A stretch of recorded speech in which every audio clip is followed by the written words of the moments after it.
আসসালামু আলাইকুম ওয়া রাহমাতুল্লাহি ওয়া বারাকাতুহু। প্রিয় ভিউয়ার্স, আশা করি সবাই ভালো আছেন। মাহে রমজানে সবাইকে আন্তরিক শুভেচ্ছা ও অভিনন্দন জানিয়ে আজকের পর্ব শুরু করছি। আজকের পর্বের যে ভিডিও, সে ভিডিওর মূল বিষয় হচ্ছে 4 শ্রেণীর ব্যক্তিরা সম্পত্তি নিজ দখলে রাখতে পারবেন, তাদেরকে উচ্ছেদ করা যাবে না। কি কারণে উচ্ছেদ করা যাবে না, আর উচ্ছেদ করতে হলে কি করতে হবে, আর কোন 4 শ্রেণীর ব্যক্তিরা ভূমি দখলে রাখতে পারবে, এ বিষয় নিয়ে বিস্তারিতভাবে আলোচনা করব। তাই ভিডিও না টেনে সম্পূর্ণ ভিডিও দেখার জন্য অনুরোধ রইল। আর ভিডিও দেখার পরে যদি ভালো লাগে, মন চায়, তাহলে চ্যানেলটি সাবস্ক্রাইব করে পাশে থাকা বেল বাটনটি অন করে দিয়ে আমাদের সাথেই থাকুন। প্রিয় ভিউয়ার্স, আজকে যে বিষয় নিয়ে আলোচনা করব, সেই বিষয়ের যে আইনের যে কাগজপত্র আমার হাতে দেখছেন, এর উপর ভিত্তি করেই আজকের ভিডিও। যে 4 শ্রেণীর দখলদার যারা, তাদেরকে উচ্ছেদ করা যাবে না। 4 শ্রেণীর দখলদার কারা, সেটি কিন্তু এই আইনের ভিতরে স্পষ্ট করে বলা আছে। আপনাদের প্রতি অনুরোধ, আমার ভিডিও দেখার পরে লাইক কমেন্টস করবেন, যে চ্যানেলটি সাবস্ক্রাইব করবেন এবং পর্যাপ্ত পরিমাণে শেয়ার করবেন। তাহলে কি হবে, এই ভিডিওগুলি আপনার সাহায্যে এই রমজান মাসে আরো অনেকেই দেখতে পারবে। আপনাদের প্রতি অনুরোধ এতটুকুই। তো আমরা চলে যাচ্ছি মূল বিষয়। সেটা হচ্ছে কি, যে 4 শ্রেণীর দখলদাররা সম্পত্তি দখলে, স্বীয় দখলে রাখতে পারবে। এই 4 শ্রেণীর দখলদার কারা? 1 নম্বরে হচ্ছে স্টেট একুইজিশন টেন্ডেন্সি অ্যাক্ট 1950 এর সেকশন 143, 144 এর অধীনে প্রণীত হালনাগাদ যে রেকর্ড খতিয়ানটি হয়েছে যেই ব্যক্তির নামে, সেই ব্যক্তি দখলে থাকতে পারবে। মানে আমি বিষয়টা আবার বলছি, স্টেট একুইজিশন টেন্ডেন্সি অ্যাক্ট 1950 এর অধীনে সেকশন 143, 144 এর অধীনে প্রণীত যে জরিপ কার্যটি পরিচালনা করা হয়েছে, হালনাগাদ সর্বশেষ, অর্থাৎ আপনার এলাকায় যদি বিএস খতিয়ানটি সর্বশেষ হয়ে থাকে, সেই বিএস খতিয়ানটি যার নামে আছে, তিনি সম্পত্তি ভোগ দখলে থাকতে পারবেন, যদি তার দখলে সম্পত্তি থাকে। আর যার এলাকায় আরএস খতিয়ান হয়েছে, বিএস হয় নাই, তিনি সেই আরএস খতিয়ান মূলে জমি দখলে থাকতে পারবেন। যার এলাকায় বিআরএস হয়েছে, দিয়ারা জরিপ হয়েছে, সিটি জরিপ হয়েছে, তারাও ঠিক সম্পত্তি ভোগ দখলে থাকতে পারবে, হালনাগাদ যেই রেকর্ড খতিয়ানটি হয়েছে। তাহলে পেলাম একটি। এই 1 শ্রেণীর ব্যক্তি আছে যারা ওই হালনাগাদ যেই রেকর্ডটি হয়েছে, রেকর্ড খতিয়ানটি, সেই রেকর্ড খতিয়ানটি যদি তার নামে হয়ে থাকে, সে দখলে থাকতে পারবে, তাকে উচ্ছেদ করা যাবে না। নাম্বার 2, যদি কোনো ব্যক্তির আদালত কর্তৃক কোনো জাজমেন্ট থাকে, ডিগ্রি বা রায় থাকে তার নামে, অর্থাৎ একজন ব্যক্তি জমি দখলে আছে কিন্তু তার নামে একটি আদালতের রায় আছে। যেমন এরকম হতে পারে যে 30 বছর ধরে সম্পত্তি ভোগ দখলে আছে, তামাদি আইনের 28 ধারায় তিনি একটি আবেদন করছিল, সেই আবেদনের ভিত্তিতে তাকে সরকার বা জজ কোর্ট তাকে ডিগ্রি দিয়েছে, সম্পত্তির মালিকানা দিয়েছে, তিনি সেখানে বসে আছে, এরকম হতে পারে। আবার দেখা গেছে তিনি একটি রেকর্ড সংশোধন করার জন্য মামলা করেছিলেন, সেই রেকর্ড সংশোধনে মামলা করার পরে জাজমেন্ট তার পক্ষে আসছে।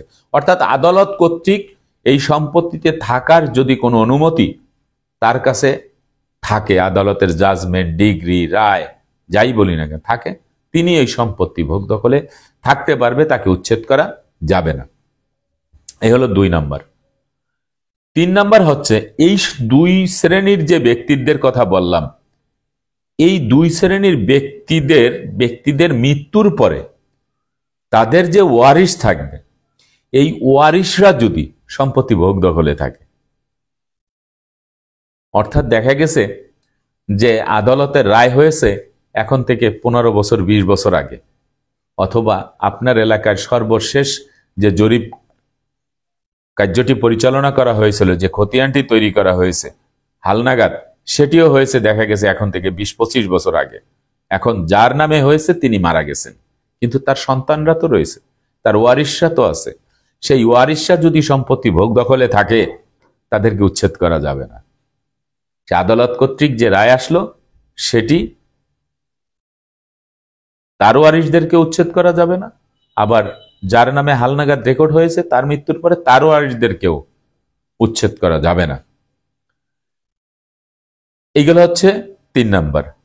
4 নাম্বার হচ্ছে এই দখলকৃত ব্যক্তিদের কাছ থেকে যদি কেউ সম্পত্তি ক্রয় করে থাকে, অর্থাৎ এই হালনাগাদ রেকর্ড হয়েছে যার নামে, তার কাছ থেকে অথবা তার মৃত্যুর পরে তার ওয়ারিশদের কাছ থেকে যদি কেউ সম্পত্তি ক্রয় করে, আদালত কর্তৃক যার নামে জাজমেন্ট আসছে তার কাছ থেকে অথবা তার মৃত্যুর পরে তার সন্তানদের কাছ থেকে যদি কোনো ব্যক্তি সম্পত্তি ক্রয় করে বৈধভাবে, সাব রেজিস্ট্রার অফিস কর্তৃক যদি তার নামে দলিল থাকে, সাবকবলা দলিল থাকতে পারে, হেবা দলিল থাকতে পারে, দান দলিল থাকতে পারে, অর্থাৎ তিনি সম্পত্তি হস্তান্তরিত করেছেন অথবা তার ওয়ারিশরা সম্পত্তি হস্তান্তরিত করেছে, এই হস্তান্তরিত সম্পত্তির যিনি মালিক তিনি যদি দখলে থাকে, তাকেও সম্পত্তি থেকে উচ্ছেদ করা যাবে না।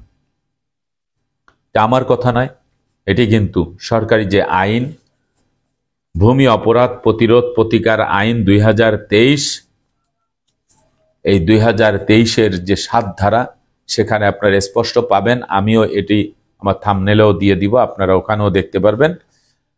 তো এই যে 4 শ্রেণীর ব্যক্তি, এদেরকে উচ্ছেদ করা যাবে না। তবে এই সকল কাগজপত্র যদি দখলদারের কাছে না থাকে, তাহলে তিনি দখলে থাকতে পারবেন না। 1-এর ভিতরে 2। আজকের ভিডিওটি কিন্তু 1-এর ভিতরে 2। এই 4 শ্রেণীর ব্যক্তি তো সম্পত্তি ভোগ দখলে থাকবে, কিন্তু এদের এই 4 শ্রেণী ব্যক্তিদের কাছে যে কাগজপত্র থাকার কথা, এটি যদি কারো কোনো দখলদারের কাছে না থাকে, তাহলে তিনি জমি দখলে থাকতে পারবে না, জমি ছেড়ে দিতে হবে। এই গেল একটি কথা। এবং এই 4 শ্রেণী ব্যক্তিদের কাছে যদি এই সকল কাগজপত্র থাকে, তাহলে তার এই সম্পত্তিতে যাওয়ার জন্য, চলাচলের বসবাস করার জন্য বাধাগ্রস্ত করা যাবে, এটি স্পষ্ট এখানে উল্লেখ করা হয়েছে। তারপরে আইনানুগভাবে দখলের অধিকার প্রাপ্ত কোনো ব্যক্তিকে উপযুক্ত বা কর্তৃপক্ষের অনুমতি ছাড়া, পারমিশন ছাড়া তাদেরকে উচ্ছেদ করা যাবে না। যদি তাকে দখল করা যাবে না যদি উক্ত ভূমি দখল হইতে বাধা প্রদান করে, কেউ দখলে যেতে না দেয়, দখলে থাকতে না দেয়, তাহলে 2 বছরের কারাদণ্ড এবং অর্থদণ্ড উভয় দণ্ডে কিন্তু তারা দণ্ডিত হতে পারে। এখানে স্পষ্ট করে বলা হয়েছে। তবে এখানে আরেকটি কথা স্পষ্ট বলা হয়েছে, দেখুন আমি যে ভিডিওগুলি করি এটা 2 পক্ষই কিন্তু দেখে। যিনি প্রকৃত মালিক তিনিও দেখেন, যিনি সম্পত্তি দখলে আছেন তিনিও দেখেন, যিনি হারিয়েছেন তিনিও দেখেন, 2 পক্ষ দেখেন, যার যার অবস্থান থেকে সেই দেখবেন। এখন এই যে 4 শ্রেণীর ব্যক্তি, এদেরকে এখন উচ্ছেদ করা যাবে না, আইন বলছে।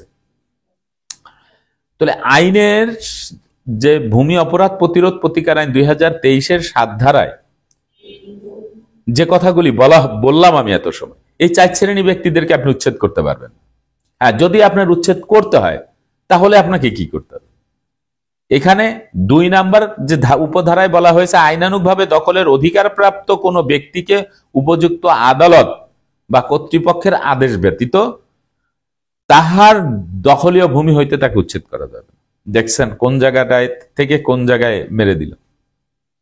চার শ্রেণীর ব্যক্তিদেরকে উচ্ছেদ করা যাবে না, কিন্তু আইনানুগভাবে দখলের অধিকার প্রাপ্ত। আপনি আদালতে মকদ্দমা করছেন, আদালত আপনাকে জাজমেন্ট দিয়েছে, এই জাজমেন্টের বুনিয়াদে আপনি ওই সম্পত্তি ভোগ দখলের অধিকার প্রাপ্ত হয়েছেন। এরকম যদি হয় তাহলে সেই ব্যক্তি দখলে যেতে পারবে। আদালতের জাজমেন্ট ব্যতীত তিনি কিন্তু দখলে যেতে পারবেন না। এই কথাটা কিন্তু গুরুত্ব দিয়ে শুনতে হবে। তাহলে দুটো সলিউশন কিন্তু এই আইনে দিয়ে দিয়েছে। চার শ্রেণীর ব্যক্তি দখলে থাকতে পারবে, তার একটি হালনাগাদ রেকর্ড থাকলেও সে থাকতে পারবে। কিন্তু এখন দেখা গেল যে CS record, S A record, আর এস রেকর্ড অন্য একজনের নামে আছে। এখন সেই লোক তো সম্পত্তি বিক্রি করে নাই, এখন সেই লোক তো সম্পত্তি ফিরে পেতে চায়। তাহলে তিনি আদালতে মকদ্দমা করবেন, করলে আদালত যদি তাকে জাজমেন্ট দেয়, রায় যদি তার পক্ষে আসে, তাহলে ওই লোককে উচ্ছেদ করা যাবে। এই কথাটাই কিন্তু এখানে বলা হয়েছে। নাম্বার 3 উপধারায় বলা হয়েছে, যদি কোনো ব্যক্তি এই 1 নাম্বার উপধারা 2 নাম্বার উপধারায় বিধান লঙ্ঘন করে, 4 শ্রেণীর ব্যক্তিরে আদালতের পারমিশন ছাড়া লাঠিসোঁটা দেব সেখান থেকে উঠাই দিল, একটা অপরাধ সংগঠিত করলো, তাহলে কি হবে? আদালতে যদি সেই ব্যক্তি মামলা করে, তাহলে যিনি জমির প্রকৃত মালিক, দখলে ছিলেন না, তার 2 বছরের কারাদণ্ড, অর্থদণ্ড অথবা উভয় দণ্ডে তিনি দণ্ডিত হতে পারেন। স্পষ্টভাবে এখানে কিন্তু বলে দেওয়া হয়েছে। তারপরে বলা হয়েছে যে যদি যেই ব্যক্তি সম্পত্তি ভোগ দখলে আছে কিন্তু তার এই 4 শ্রেণীর মধ্যে তিনি পড়েন না, তার কমন পড়ে নাই, তার হালনাগাদ রেকর্ডও নাই, আদালতের জাজমেন্টও নাই, কোনো কিছু নাই, তিনি ভোগ দখলে বসে আছে, তার জমি ছাড়ার কথা তিনি ছাড়তেছেন না, তাহলেও কিন্তু তিনি যদি কোনো আদালতে মকদ্দমা না করেন, আদালতে মকদ্দমা করার পরে হেরে যাওয়ার পরে যদি পেশি শক্তির বলেও যদি সেখানে থাকতে পারে চান, তাহলেও কিন্তু তার 2 বছরের কারাদণ্ড, অর্থদণ্ড অথবা উভয় দণ্ডে তিনি কিন্তু দণ্ডিত হতে পারেন। এই বিষয়গুলি স্পষ্ট করে কিন্তু এই নতুন আইনে দেওয়া আছে। আমরা যারা ভূমির মালিক, আমরা যারা ভিডিও করি, আপনারা যারা ভিডিও দেখেন শোনেন, আপনারা একটু গুরুত্বের সাথে শুনবেন। নেগেটিভ পজিটিভ আমার ভিডিওতে দুটোই থাকে। তারপরে যদি না বোঝেন আমার হোয়াটসঅ্যাপে মেসেজ করবেন। কমেন্টসে এত কমেন্টস লেখা যায় না। যদি 200 লোকে যদি একটি ভিডিওতে কমেন্টস করে, সেই কমেন্টসের উত্তর বেশি হলে 5 জন কি 6 জনকে উত্তর দেওয়া যায়, 200 লোকের কমেন্টস লেখা যায় না। আর হোয়াটসঅ্যাপে থাকলে মনে করেন 1 মাস 1.5 মাস পরেও একজন অ্যান্সার পায়। বাই সিরিয়াল দেখে দেখে আমি অ্যান্সার দেই। আশা করি আপনারা এই বিষয়গুলি বুঝতে পেরেছেন। তবে এই যে আজকের যে আইনটি, সেটাতে কিন্তু বলা হয়েছে উত্তরাধিকার সূত্রে হস্তান্তরের মাধ্যমে মালিকানা প্রাপ্ত ভূমির দখলদার ব্যক্তি রেকর্ড সংশোধন বা স্বীয় সত্ত্ব ঘোষণার দাবিতে মামলা বা কার্যধারা দায়ের করিয়া থাকিলে তাহাদের জন্য আবার এটা প্রযোজ্য নয়। অর্থাৎ এই যে বিষয় আজকের, এই বিষয় নিয়ে যদি কোনো ব্যক্তি যদি আদালতে মামলা করে থাকেন, মামলা চলমান থাকে, তাদের জন্য এই জরিমানা এবং দণ্ড এটি কিন্তু মওকুফ করা হয়েছে, এমন কথাটি সেখানে বলা হয়েছে। আশা করি আপনারা এই বিষয়টি বুঝতে পেরেছেন। আজকের মতো ভিডিওটি এখানে শেষ করব। আগামীতে দেখা হবে অন্য কোনো ভিডিও নিয়ে। সে পর্যন্ত সবাই ভালো থাকবেন, সুস্থ থাকবেন আর আমার জন্য দোয়া করবেন। আল্লাহ হাফেজ।